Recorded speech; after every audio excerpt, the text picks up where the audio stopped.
حضرت خواجہ بہاؤالدین زکریا ملتانی رحمۃ اللہ علیہ بہت بڑے اولیاء میں سے گزرے ہیں۔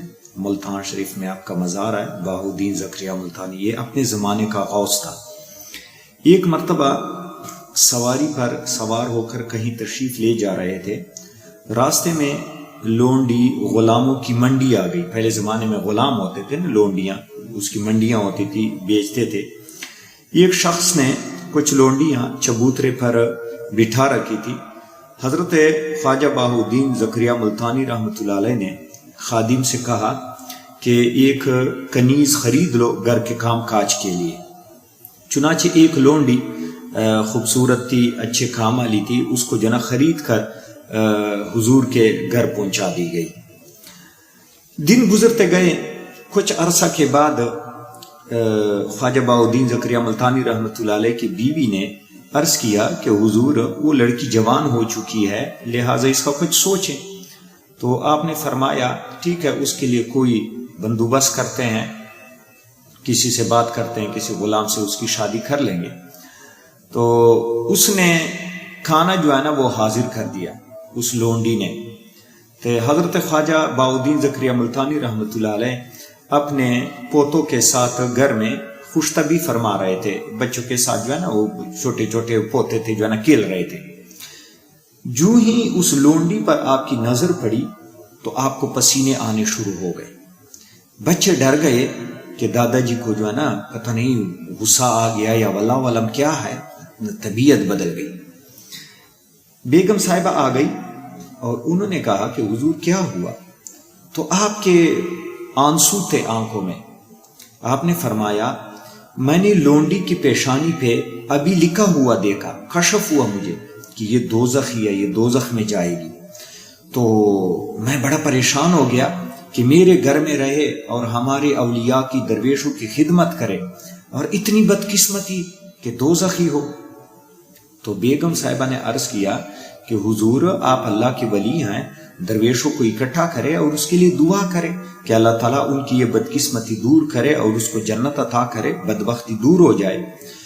تو آپ نے فرمایا اے نیک بخت عورت، مشیت خداوندی میں دخل دینا یہ درویش و فقراء کا کام نہیں، اللہ تعالیٰ کی اپنی مرضی ہے، کیا کر سکتے ہیں۔ اتنے میں کسی نے جو ہے نا التجا کی کہ حضور حضرت بابا فرید الدین گنج شکر رحمۃ اللہ علیہ کے بارے میں سنا ہے کہ وہ تشریف لا رہے ہیں ملتان میں۔ آپ نے فرمایا کہ اس کو پھر دعوت دیں کہ وہ ہماری خانقاہ میں ٹھہر جائے۔ اگلے دن حضرت بابا فرید شکر گنج رحمۃ اللہ علیہ تشریف لے آئے ملتان میں۔ تو درویش اکٹھے ہوئے اور انہوں نے جو ہے نا حضرت خواجہ بہاؤالدین زکریا ملتانی رحمۃ اللہ علیہ کی خانقاہ میں جو ہے نا مشورہ دیا کہ ادھر ہی ٹھہرنا ہے، زیارت بھی کرنی ہے۔ تو حضرت بابا فرید الدین گنج شکر رحمۃ اللہ علیہ جو ہے نا وہ آئے۔ آپ نے اپنی کنیز کو کہا کہ یہ لوٹے میں پانی لے لیں اور یہ پانی جو ہے نا حضرت بابا فرید شکر گنج رحمۃ اللہ علیہ کی بارگاہ میں حاضر کرے۔ اس زمانے میں لونڈیاں، کنیز و غلام جو ہے نا خدمت کرتے تھے۔ تو اس کنیز نے جو ہے نا وہ لوٹے میں جو ہے نا وہ پانی لیا یا کوزے میں، تو وہ حاضر کر دیا۔ حضرت بابا فرید الدین شکر گنج رحمۃ اللہ علیہ نے جب اس کنیز کو دیکھا تو انہیں کہا اے کنیز مجھے وضو کرائیں۔ تو اس کنیز نے کہا ٹھیک ہے۔ اس کنیز نے حضرت بابا فرید شکر گنج رحمۃ اللہ علیہ کو وضو جو ہے نا شروع کر دیا، جو ہے نا پانی جو ہے نا وہ ڈال رہے تھے۔ آپ نے جو ہے نا وہ سارا پانی ختم کر دیا، خالی وضو باقی تھا۔ انہیں کہا اور پانی لے آئے۔ اس نے دوسرا کوزہ بھر کے لے آیا، وہ بھی جو ہے نا ختم ہو گیا۔ آپ نے فرمایا تیسرا کوزہ لے۔ ان درویش حیران ہے کہ حضور تو ایک کوزے پہ جو ہے نا وضو کرتے ہیں، آج اتنا پانی بہا رہے ہیں۔ 3-4 کوزے آپ نے جو ہے نا اس طرح استعمال کیے۔ تو فرمایا جاؤ بچو، اللہ تعالیٰ جو ہے نا کرم فرمائے گا اور تیری بدقسمتی دور ہو جائے گی۔ وہ لونڈی جو ہے نا وہ چلی گئی۔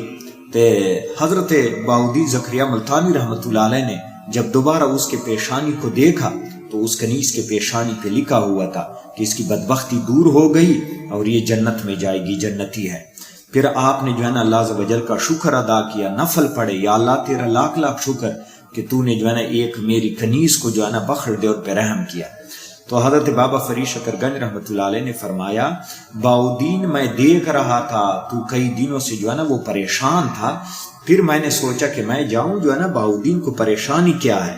پھر جو ہے نا اللہ عز و جل نے مجھ پہ کشف کیا کہ اس کی کنیز کی وجہ سے یہ پریشانی میں ہے، تو میں نے جو ہے نا یہ جو پانی بہا رہا تھا یہ اصل میں جو ہے نا اس کی قسمت پہ پانی بہا رہا تھا۔ میں تو ایک کوزے سے وضو کرتا ہوں، لیکن میں نے جو یہ 3-4 کوزے استعمال کیے تو میں وہ دھو رہا تھا، اس کی بدبختی دھو رہا تھا۔ بظاہر تو ہاتھ دھو رہے تھے نا، چہرہ دھو رہے تھے نا وضو میں، لیکن اصل میں اس کی قسمت کو دھو رہے تھے کہ اللہ ان کی یہ بدبختی دور ہو جائے، یہ بدقسمتی دور ہو جائے اور نیک لوگوں میں شامل ہو جائے۔ تو دیکھیں اولیاء کرام کی خدمت کرنا بندے کے لیے دونوں جہاں میں سعادت مندی ہوتی ہے۔